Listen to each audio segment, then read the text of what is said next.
Glenn Power, PowerWorks Automotive, is in the house.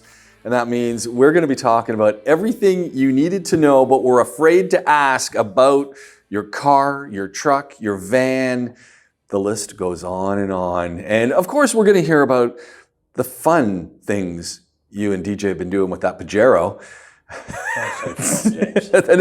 and there was a subtle reminder for many automobile manufacturers about just maybe putting the pollen filters in a place where you can actually get at them, and yeah, lots more. That's what we're talking about here. The never-ending hatred of pollen filters, the battle, the constant battle. Well, you know, and this is that thing, because you sent me a video again of you removing part of the dash of a car, digging in to get this pollen filter. You destroy the pollen filter in the process, but you got to put another one back in, and it's all near impossible. So then I just thought, well, you know, I know why we need them. Let's go look at some scientific data. And you definitely want a pollen filter in your car. The difference is untold, right? Yeah. It's such a massive, massive difference in the health of the air, the quality, of the air. And there's no denying it. And so I just can't figure out, automobile manufacturers have figured out where to put batteries. They figured out where sometimes, yeah, some under the seat where you've got to remove bolts, and not necessarily the best thing. But this seems like a no-brainer. You know, you have a hatch in the engine compartment somewhere that it's easy to just sort of flick up, put it in, take it out. Like, this is not rocket science. Yeah, I mean, the video I sent you this time was the Audi. It was off my Audi, and yeah, and that's not a run-of-the-mill junkyard car. It only takes sort of 10 minutes to do. You still have to take the glove box out, but because they're all held in with bolts, it's easy to do, and when you know what you're doing. But the problem is, not everybody knows what they're doing. Yeah. And then that's the reason that I came to that, and one of the bolts isn't the right bolt because someone lost a bolt or cross-threaded it. Yeah. The filter was absolutely disgraceful. Oh, I couldn't believe it. I mean, it was wet and everything. You know, and that kind of made the job worth it, because it was like, oh, good, get some benefit out of this. Yeah. But I was going to change them anyway. The filters came from Borg & Beck. And it was a two-piece, so that filter, because of where it is and there's no space to get a big one-piece filter in, you have to put two thin ones in. So you put one in through the hole, push it up, and then while you're holding it up, try and get the other one quickly in, and then it doesn't really work. But it goes in, and as long as you get the airflow. No, I like you've got it in there, and just really quickly as you're doing the contortion. You got to be quicker than gravity. Yeah, you got whilst you're laying on your back. And you've got DJ sitting behind you with a a big lighter. At this point has got the engine running and the heater on. And the heater on. And the footwell. And he's revving it up. Doing the pollen filter challenge. So it was getting nice and tense in there. But yeah. Here's my question. How many people actually, I mean, I know you guys do it. You guys clean these filters. You don't clean them, you replace them. Yeah. But how many people are getting these pollen filters replaced on a regular basis? The problem with them is that, look, we're mechanics. There's no hiding that fact. And we often get, well, not often, always, generally get tarred with the same brush of, well, if you're in the motor trade, you're a crook. Yeah. Estate agents have the same. Yeah. Bankers, since 2008, these kinds of people, we just, no matter what your profession is, there's certain professions that if there's a bad one amongst you that's famously bad or infamously, or whichever way you look at it, the rest of your trade is painted the same way. And, you're an educator. Well, people say, 400 days a year holiday. What do we know? Those who can't teach and all that nonsense that people say, right? So it's the same, and it's absolute nonsense, but it's a stereotype and it sticks. So when it comes to selling somebody a pollen filter, it just looks like upsell. Yeah. No different to how we talk about the fuel system cleaners at the petrol pump, which is upsell. Yeah. And sometimes there's some justification for thinking that someone trying to sell you a pollen filter is upsell, because the person selling it to you doesn't know why they're selling it to you. Yeah.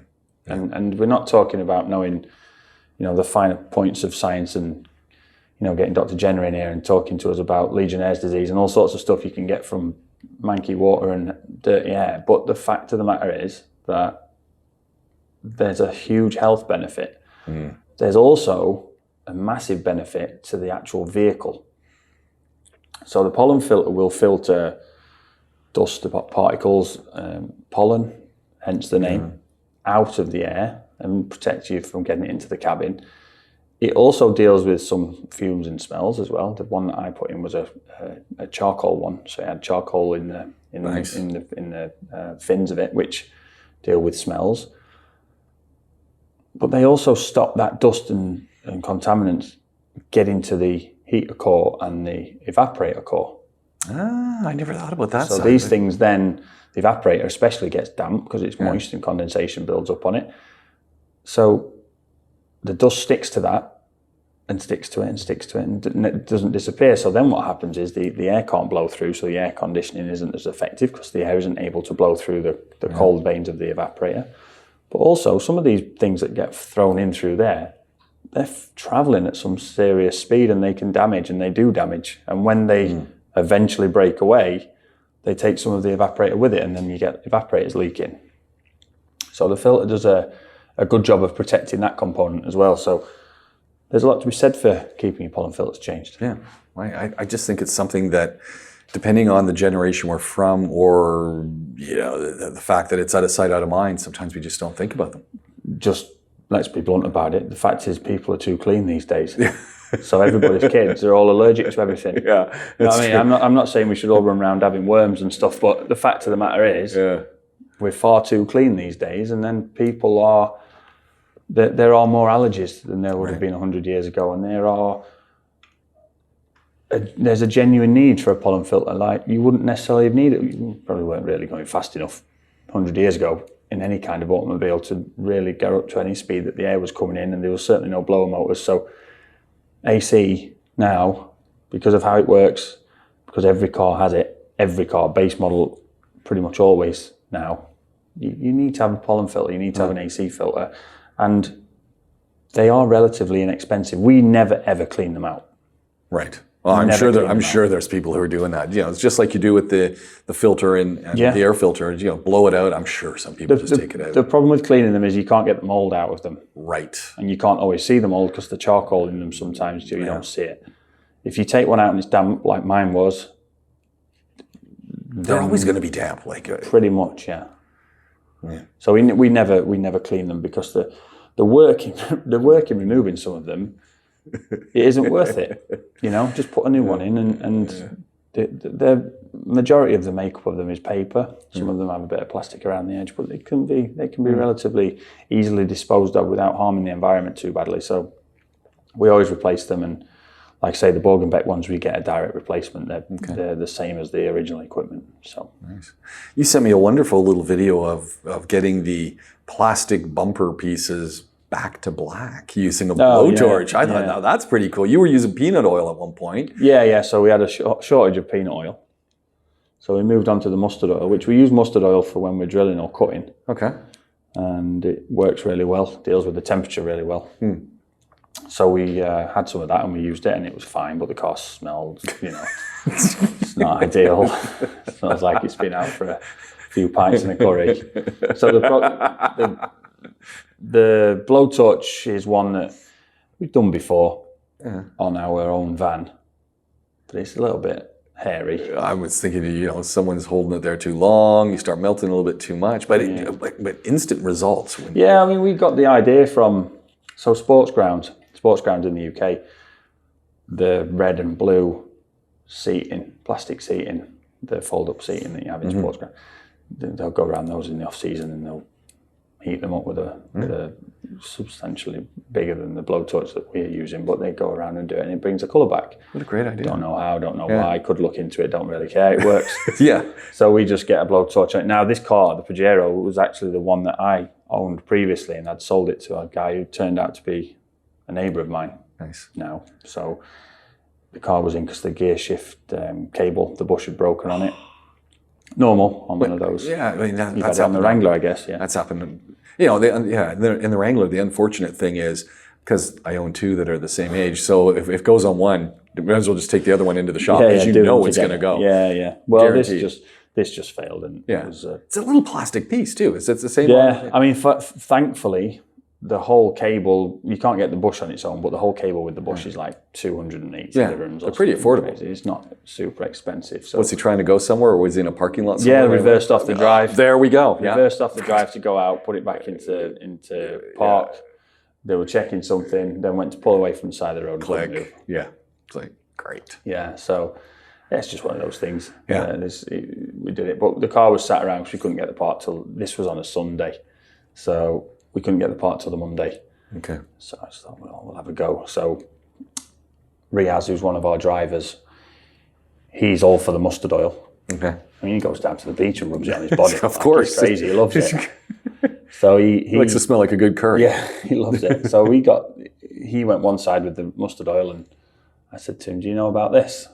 And got the blowtorch out, and he was horrified when I approached with the blowtorch. But it works, and... Does it last longer than the oil?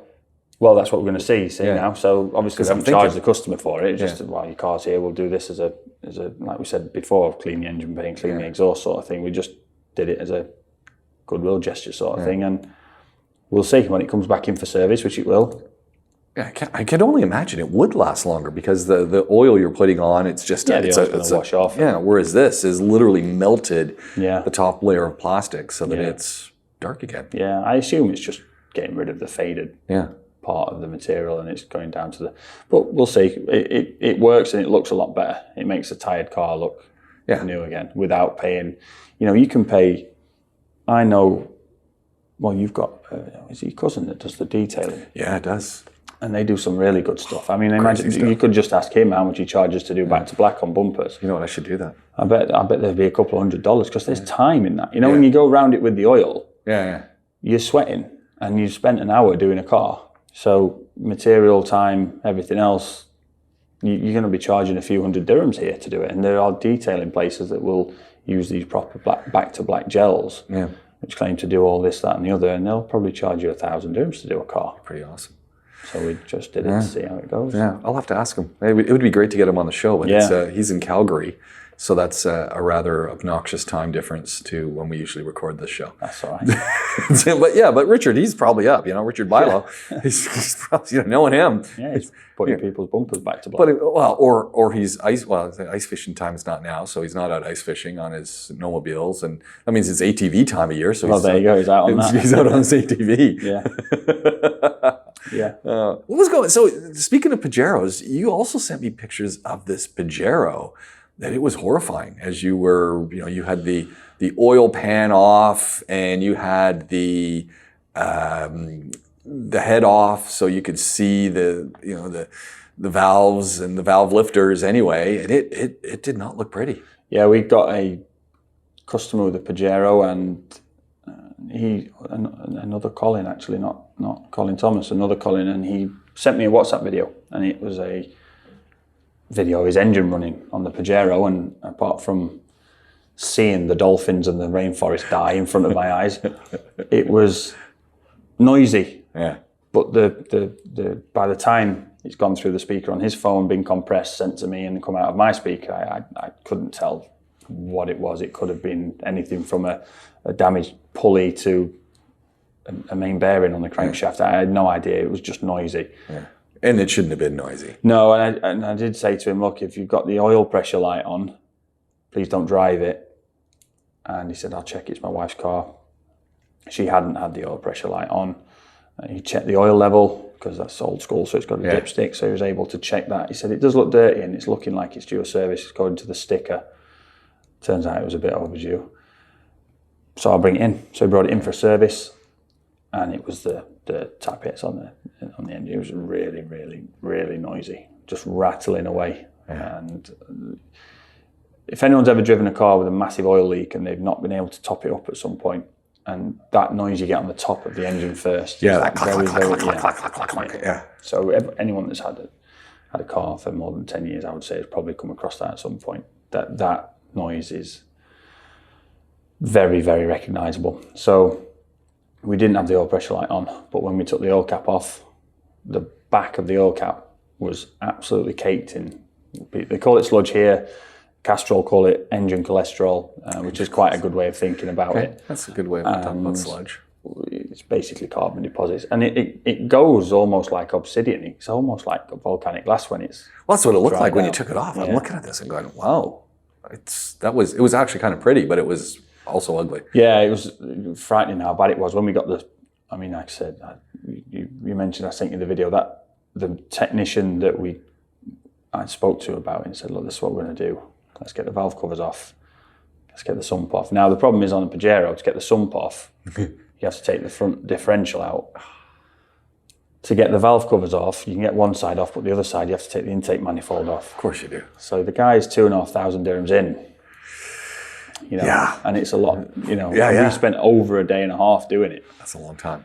You know, like if you combine the fact that there was 2 people working on it, and then you've got the gaskets, and then the silicone, and then 3 lots of oil, and then so at that point, if we hadn't done that, we risked finishing the engine off, putting new oil in it. It would have definitely caused more damage because some of that would have broken apart and it would have just blocked the oil pickup, which was already half blocked, which was why it wasn't getting enough lubrication to the top of the engine and why it was causing a noise. So we would have finished it off if we'd just put new oil in it and left it. So it was a simple conversation, difficult, but in terms of the content, but it was easy enough to just send the video to the customer, give them a call and say, look, they don't need a new car. That's a cost. We found it, you know, we can get rid of it.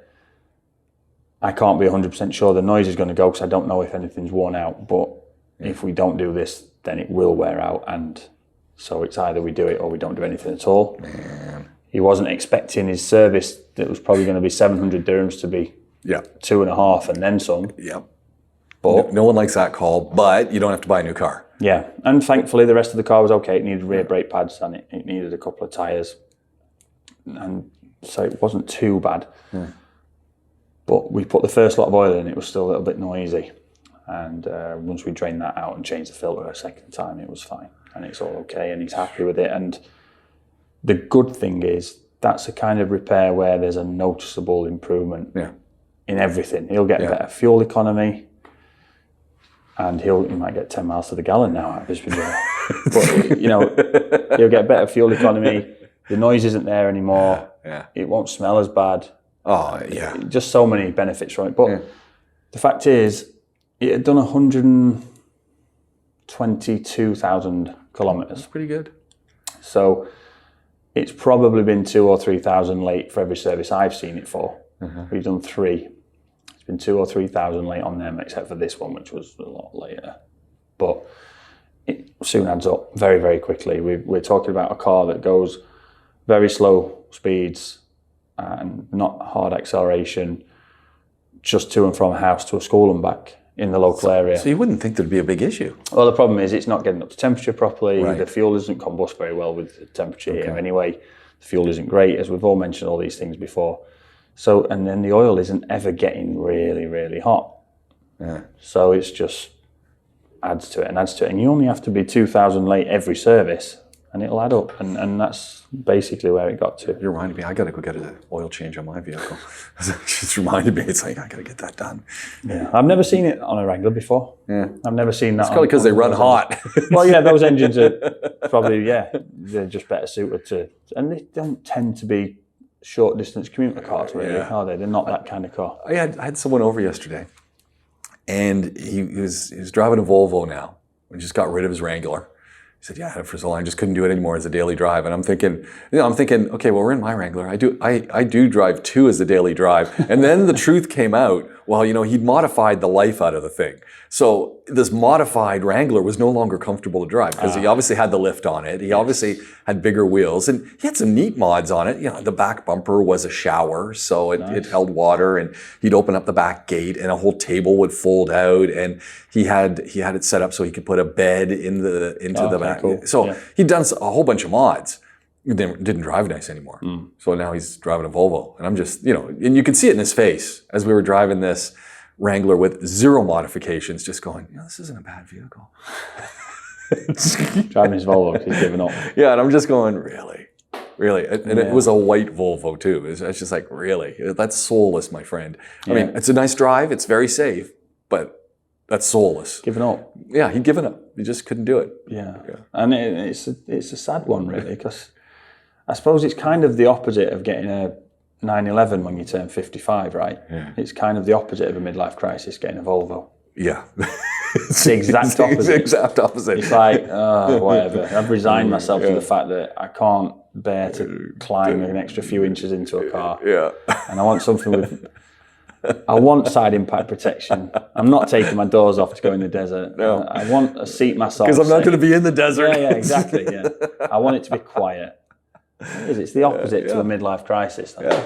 But, fair play. If at the end of the day, Volvos, I mean, we were in... It was a nice looking Volvo. I mean, I didn't realize it was a Volvo until we pulled back and I took another look. Oh, it is a Volvo. Yeah, we were in Festival Plaza the other week and Volvo have got, I don't know if it's a permanent fixture there, but it looks like a Volvo store with two cars. I think it was the XC90 and the XC40. And they're not a bad looking car for what they are and the reputation that follows them around. They're a car that is sensible to drive. It's a sensible choice. Nobody could really give you a negative. They've always been that. Yeah. A Volvo is... the teacher drives one. Yeah, you sit down and make your list of pros and cons about a car. At the point of you've made that list, you're already going to drive a Volvo. Yeah. There's no, exactly. nothing else getting on there really. There's not many more sensible choices than that because they do they do the R ones, they do the high powered ones, they do the sporty ones. So they do have an option for pretty much every taste, but. Yeah, certainly the opposite to a midlife crisis. Yeah, for sure. So sorry for the guy. I did feel sorry for him as well. I think we get a Wrangler come in, and it's really, really heavily modified. It's not the one we talked about a few weeks ago where we had an issue with the bush on the front damper, but it's ridiculous. Massive 35-inch rolling radius, Mickey Thompson wheels and tyres, everything on. Oh, lovely. Like. Every mod you can think of. I love seeing all those things. I don't want it, but I love seeing them. The thing is, when you look at a Wrangler and you see those, I always think it's a bit like putting a hat on a hat. Yeah. You know what I mean? It's kind of... It's over the top. Maybe put sand tyres on, but you're pretty much ready to go anyway. But the point of this story is the guy, do you use it much how do you keep it so clean? I don't take it in the desert. I spent too much money on it. There we go. Which is a fair point. He spent like 100k on this car. Yeah, he doesn't want it to break. Can't do any turning circles either. Can't do anything. A U-turn, forget it. You're going to have to back up. No. It's like you got to get a mum-backer out there for you to stop traffic. Yeah. But I mean, it's not happening. But I had one of those in a Ford F-150 the other day. I'm waiting to go around a U-turn. The F-150 pulls out and has to back up. I'm just going, well, that's a waste of a vehicle. Yeah. Oh, cool one. This was just fun. Imtishan's old Ram. Yeah. The red one. Yeah. The red one. I'm over at Expo and I see it. And I said, well, I think that's Imtishan's old. Imtishan's there. And they go, oh, no, he sold that thing. And I thought, oh, no, it can't really be his. Drove around the front of it. And lo and behold, it had the Motoring Middle East mud bumper plate on it still. So it's still his. Someone's driving it. Still going. Yeah, still going strong. And he's in the F-150 now. So yeah. Still see him on his socials posting his F-150. Waiting to see what he's done with his Land Cruiser, to be honest. I'm waiting for that too. He's bigged that one up, so it's going to have to be a big reveal. It's going to be awesome. It's funny, the guy loves going out on dunes, but he hates being in sand, so... Well, yeah, see, that's why you see, then therefore, you need to buy the same car as he drives, because it means he isn't getting stuck. He's not getting stuck. Either that, or he's got a team of Sherpas with him that dig him out. Well, I wouldn't doubt that as well. But yeah, no, he doesn't like hitting sand on him, in his vehicle, and nothing. So it's like, F-150, Raptor, that's what you got to own. Yeah, don't get stuck. Just full throttle everywhere. I was driving around the other day, and new rattled in my car. I mean, it's not a bad rattle, but it's just weird. It's just a weird sound. I'm forever trying to figure out where it is. It's clearly plastic going against something, I don't know, it's old, right? And that's when I came up with this all fit gap tape. Oh, no. I saw it on the notes. And I didn't even know that stuff existed. No, so then I hit it up on the old Amazon because I'm thinking this can't be for real. And lo and behold, not only can you get this red tape, must come in other colors too, but it even comes with the applicator so that you can push it in. And they're advertising it as make your car look fantastic. And I'm thinking, no one's putting in this in their car. Well, that's the thing. And then then lo and behold, I'm just going randomly by cars that look like they would be something that would have this in it. And I'm seeing all this red highlighting and I'm going, that's the stuff. People are getting this stuff and putting it everywhere. Some people are getting it with lights in it. But it stops the rattles. I mean, because what do? Tighten things up and do this or do that, or just put this tape in? On the we had a CD that was, aged myself a little there, but we had a CD which played frequencies very, very high, very, very low, and everything in between to try and get the resonant frequency for a dashboard rattle, so that we weren't aimlessly driving around. Because also when you drive in, you can't be looking under the glove box. No. So try and get it to resonate with an audio frequency, which invariably worked. It was a good tool. But we also had a rattle detector, which you could therefore drive around, and you would put it somewhere, and it would remember where the rattle was. That's pretty cool. They were pretty cool. But all of that tech and all of that way of approaching it, and on the Golf Mark 4, on the bottom of the centre console on the dashboard, there was a rattle. And there was a factory, not recall, but a proactive service campaign. Whenever a car came in, just do it. Yeah. And it was basically just some small rubber pads with felt on either side that we had to wedge in under there. Slightly proud, so you could still see it. But if you weren't looking for it, you wouldn't necessarily know it was there. Yeah. It was black and it looked okay, and most of the interiors were black, but some of them weren't black, but there wasn't another option. It was always the black tape. So they didn't look great. Yeah. But sometimes... rattles happen. Yeah. And the older the car gets, the more it's going to rattle, especially here when it's just getting baked by the sun all the time. Oh, yeah. That's what I figure. It's just something has given way, and it's a weird rattle. It's just a weird... It's clearly plastic. It's the plastic on a piece of metal somewhere, because it's just weird. As long as it's not the engine or the gearbox, who cares? So far not. Who cares? Who cares? Turn your radio up. I threw into the notes also, well, there's this Lexus LC500 that I didn't realize that with the LC500 convertible, the Lexus is always throwing out some specialty models of that thing. There's nothing special about the Lexus convertible. I don't know, I like it. Oh dear. Yeah, I know, I really liked it. I thought that, what was that there? The description of the red? Yeah. The dark rose. The dark rose. Nice. Yeah. Matches the fabric chosen for the retractable. What, they've got a red top on it? Yeah. 90s, I like it. I know. That's what I thought too. Instantly I was there. I was going, I'd drive one of these. And then, someone said, but would you really drive one? No. But, would you go and buy one today? No. But, if I was offered it, I'd drive it around. Well, yeah. And I just like the Lexus because it's got that weird, crazy kind of look to it. Yeah, well, that's the thing with them. It's... You either like it or you don't. That's clearly based on the Supra, the Z4 and all that stuff. But it's kind of weird. It's very in your face. It's in your face. The front of a Lexus is a face, isn't it? It's just a massive spread out. It's just right at you. When that thing's coming up behind you, just kind of go, whoa, okay, get out of the way here. Yeah. I was talking to Dan from We Will Fix It yesterday. He's been doing the school running in one of their fleet vans. The purple one? Yeah, with We Will Fix It written on it? Yeah. So and all the tools in the back? Yeah. So Dan is the man. Well, I've been doing the same. I've been doing the same. In a We Will Fix It truck? No, okay. One of ours. Okay, what are yours? So you guys are racing? Well, no, we do live in the same area though, so we could, but different schools. I'd been driving it, and he mentioned to me, they've just bought an Armada, and it's in today getting checked. Yeah. So we're checking it out, and he just said, "Look, I need to get out of this van." There's just no respect for me on the road. Like nobody gets out of the way. Everybody's cutting me up. So okay, yeah. So the other morning, I'd had the same issue, and I got to the school, and there's a one-way system in the car park at the school. No. Oh no. So I'm parked at the end, and I'm at the front of it. Daughter gets out, wish her farewell, and off we go. Come out of the car park, and there's cars behind me, and there's a guy on some sand opposite where there's a massive, one of these huge rolling bins. Yeah. And he walked almost the full length of that patch where he'd come from his car to there, and I've been watching him through a massive bag of dirty, wet rubbish, whatever was in it, I've got no idea. It must have been coffee, banana peel, all this sort of stuff. And he just threw it underarm like that, kind of near to the bin. So I just pressed the horn. And he just sort of turned around and gave me this crazy hand movement. Yeah. And started to walk off. So I rolled my window down. I said, "What are you doing with that there?"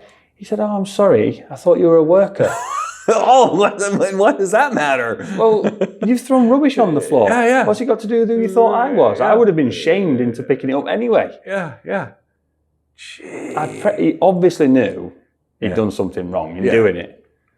And that's why when he pressed the horn, he sort of turned around and gave me the hand. Yeah. But I rolled the window down, not wanting to get into an argument at 7:45 in the morning, but it's like, mate, what are you doing? Be self-respecting here and in the environment. And there's he's kids. Literally out of his mouth, the phrase, "I'm sorry, I thought you were a worker." So what? Yeah. Oh, that's just wrong. That's wrong. And that's... Don't judge people by what they're driving. No. One of the guys, AAA, Rico, he was a foreman. He'd been there 20 odd years when I started there 10 years ago. And he's a really, really good guy, actually. But he had a Kia Rio, one of the older ones. And he put some LED strip lights on his front bumper. Nice. And he said once he'd put those on, people would get out of his way because they thought it was a nice car coming up behind them. They'd get out of his way, and then he'd like go past them, and you could see them get back in and chase him down. Whereas before that, they'd never get out of his way because it's like, who's this clown? Yeah. And it's so strange to see because everybody that's ever driven a smaller rental in between cars, or whenever we have somebody's car in, they might rent a car, or we'll give them something that, that's, get back in whatever their car is, and because you've got no respect on the road. You don't really think about it because I'm not, hell for leather on the road, to be honest. It's just one of those things you've got to drive. You've got to drive. Nobody likes getting stuck in traffic, but you're in it. Yeah. But Dan mentioned it, and I thought about it, and it's true. When you're in the van, you just get constant, just disregard. It's like it's whatever. It's someone in a van. I've been following all of these van makeover channels now because I'm really obsessed now with the tiny home concept. Yeah. Because I pretty much figured the day I leave the UAE, I'm not going to be able to afford to live in anything. So tiny homes are it, and I'm really starting to think a van is going to be the thing. I haven't convinced my wife about this yet, but I've been watching some of these makeovers of these tiny vans, full washrooms in them. Yeah. And I'm thinking I could do that. Well, you can. There's software and training courses that you can do. And online, hardwood flooring and or at least flooring that's wood, so it doesn't look chintzy. Thinking I could. This might be the way. You live 7 months somewhere where it's warm, and then you drive back up. And well, if you were to do it in Europe, you get all 4 seasons at any one time. That's what I'm thinking. Problem. I just might have to be living in Europe. I don't think I can afford to go back to Canada. There you go. I worked with a lad who did it in a transporter van, and he. They're basically transporters. Nearly 2 years. Yeah. He lived in Europe, drove all around. I'm thinking that's what I'm going to just have to do. Just, There's the better ones, especially in North America, the better ones are the big old school buses. Oh, yeah. Because they're so well, and we see those here, those yellow ones. Yeah, we get them here. Yeah. They're crazy on the outside, but man, you can make that into quite the home on the inside. Because they're huge. Yeah, they're giant. They're massive. You don't need all the seats, obviously. You just turn it into living space. Yeah. And it's a good way to see the world. I mean, it'd take you a year, really, wouldn't it, to drive across Canada if you were to do stuff all the way and enjoy the scenery and take up a hobby and learn to fish. Yeah, you can learn how to fly fish. There you go. That's your summer. Over the border, do America, do the same. Well, that's the whole thing. Just going through each state could be years. Yeah, but then you could live a week in every state. Yeah. Why just a whole year, isn't it? Yeah, no, that'd be in a year, you've lived a week in every state. Yeah. And then live to tell the tale. And then, but these things, it is big. The whole van life thing is a massive thing now. The legalities of it here, I'm pretty sure you can't here, and I don't see how it would ever change. No. And I don't think, because obviously as well, you have to be a registered commercial entity to own a van. Mm. So that's just how it is for now. Whether that changes on it, I don't know. But certainly, and I know in Europe and North America, it's absolutely massive. And I guess same in Australia as well. Yeah, no, it's really cool. Which brings me to the Nissan Sunny.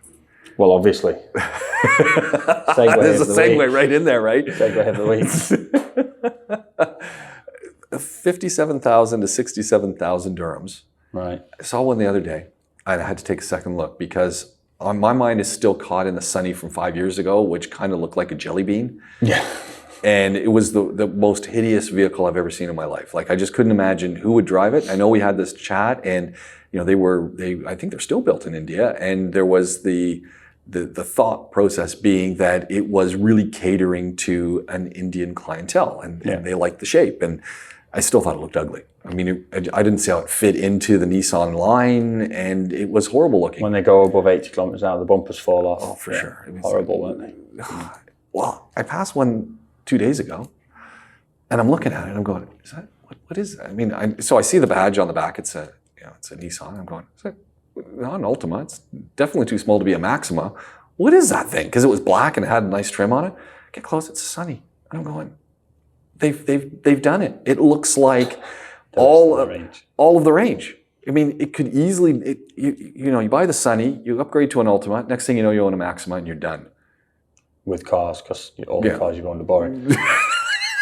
No, you're right. I saw a grey one today. Same shape. Yeah. And even it's got all the swage lines on it. It's no longer just a round bubble on wheels. And even when you get to the back door, and then you've got that little piece between you got the post there that goes then to, it's even got that little piece of black whatever highlighting that looks like all the other cars they sell. I thought, this is not bad. Overdue. Yeah, well overdue. They say it's brand new look. They must sell millions of those things. I mean, the most expensive model is 67,000 dirhams. Yeah, I mean the reliability is unquestionable. Yeah, you're not gonna ever worry about reliability when it comes to buying a Nissan. I said, if I was a sales guy, and I have a seat, and I'm doing sales, and I'm driving the Emirates, this would be a perfect car because it looks pretty decent. Yeah. Full of features, and it's not that expensive. I don't know. Because I haven't driven one, and I haven't driven one either. Now I want to drive one and just see what it's like. Yeah, we talk about going around showrooms and stuff. Maybe we start with the basic stuff like this, the entry level stuff, and put one of those things side by side with a Chinese vehicle like an MG or something. I saw an MG. Now, annoyingly, they're looking nice though, the MGs. Yeah, well, annoyingly, this MG comes past me, and I thought it looked like a C-Class Mercedes. The lights are almost the exact copy of the C-Class. The shapes, everything. It might be But the most annoying thing about this MG GT is that apparently it's an MG GT because it's got the MG badge on the back, and instead of just saying GT next to it, it says MG GT. Why have you named it twice? It doesn't need to be an MG GT.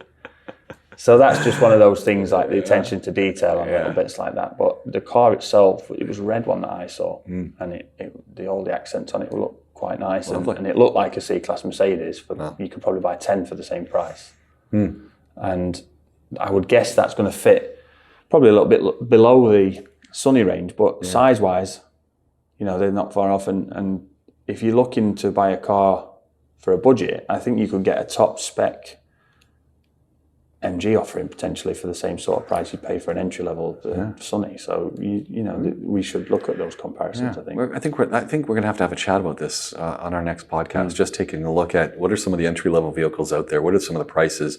We've got Japanese, we've got South Korean, we've got Chinese, European, North American. I think just put a few side by side and have a chat and just say, where are we going with it? I'm looking forward to that. And I got to get back to the guys over at the Ford and Al Tire, and they were keen for us to start again. So. My friend, very good friend of mine, he I think we mentioned before, he owns a Turkish restaurant called Grand Bazaar, and he has just bought an X Demo Ford Edge, titanium top spec. He came out of an ML63. Yeah. His other car is a 996 Porsche. He said this Ford Edge is the best car he's ever driven. So we want to get that guy on the phone. So we want to get him on the phone. Next podcast, we want to call him. Yeah, he says it's the best car he's ever driven. So yesterday, saw the car. It's a nice looking car. Got all the tech in the world. But he says it's the best car he's ever driven. And on that note, we're gonna wrap up this show. We're gonna do it all again really soon. Ford's on top again. PowerWorks Garage, Glenn Power joining us. We talk cars